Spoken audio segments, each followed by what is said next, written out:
All right, now let's see how we can resize an array dynamically at runtime.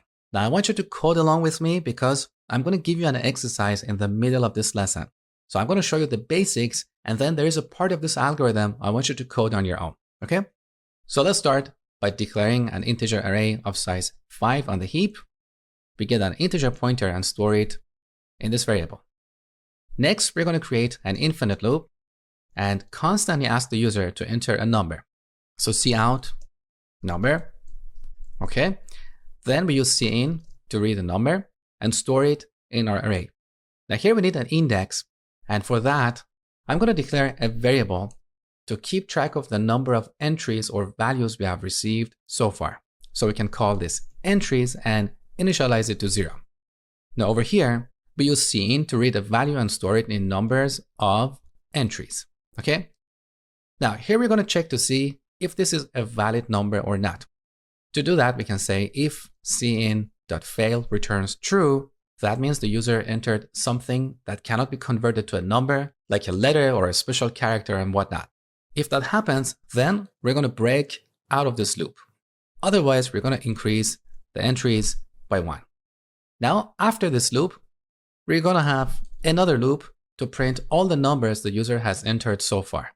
So for int I is 0, while is less than entries, we're going to do I++, and over here we're going to print numbers of I followed by endo.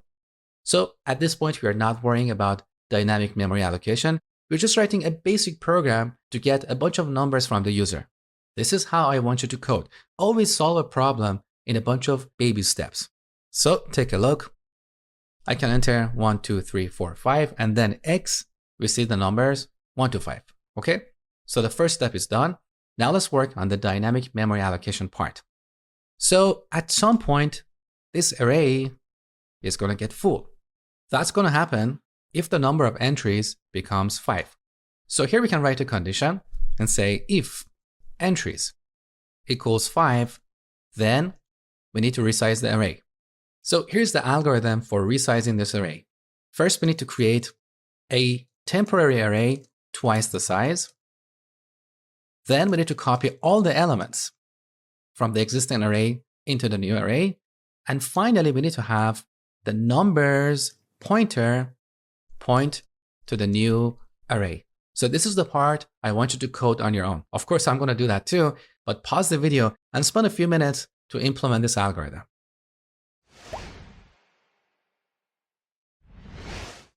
Okay, here's what we're going to do. So first, we're going to create a new temporary array. That is super easy. So new int array of size 10. We get an int pointer and store it in temp. That was the first step. Then we're going to copy all the elements. That's super easy too. So we're going to loop over the existing array. So while I is less than entries, we're going to do I++. Here we're going to set temp of I to numbers of I. Okay? Now the third step. We should have the numbers pointer point to this new array. So this new array is in a different part of memory, and we can have numbers point to that. This is the benefit of pointers. So initially, our pointer was pointing to a part of memory. Let's say that was memory address 100. And over here, we had space for 5 integers. So I. Then as part of this, we created a new array in a different part of memory. Let's say memory address 200. At this location, we have space for 10 integers. So something like this. So in the second step, we're copying all the values from this space to this new space. And then finally, we're having our numbers pointer point to this new location. There is just a tiny problem here. Before we do so, we have to delete the initial memory that we allocated. Otherwise, our program is going to have a memory leak. So this memory cannot be used in the future. So before we reset our pointer, we should delete the space allocated by the initial array. Okay, let's delete the comments. Now, there is a problem with this solution. The problem is that we can only resize this array once. So we cannot receive more than 10 numbers. But don't worry about that. Let's test our solution up to this point. Again, we're going to do baby steps. So let's enter 10 numbers and see what happens. 9 and 10.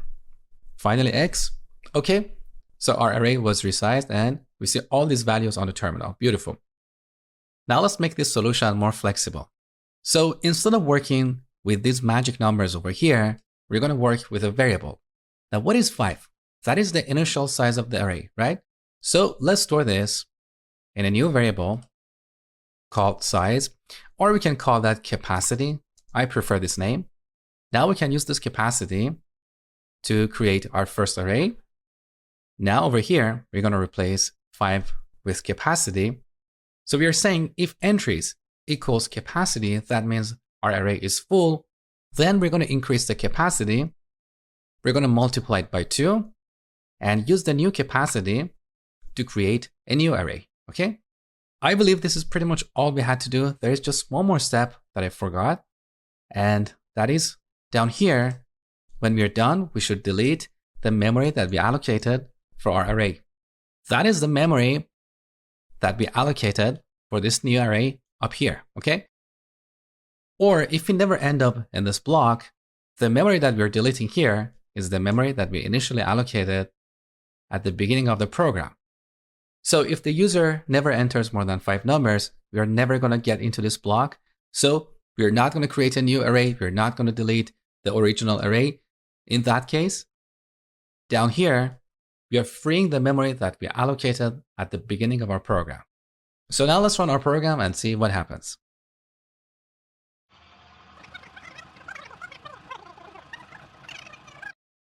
Okay, everything's still working. So this is how we can dynamically resize an array in C++. But you don't ever have to write code like this, because this concept is already implemented in the standard library. So we have a class or a feature called vector that does this for us. We'll talk about that in the next part of the course. I just wanted to walk you through this implementation so you understand how we can use pointers to allocate memory dynamically.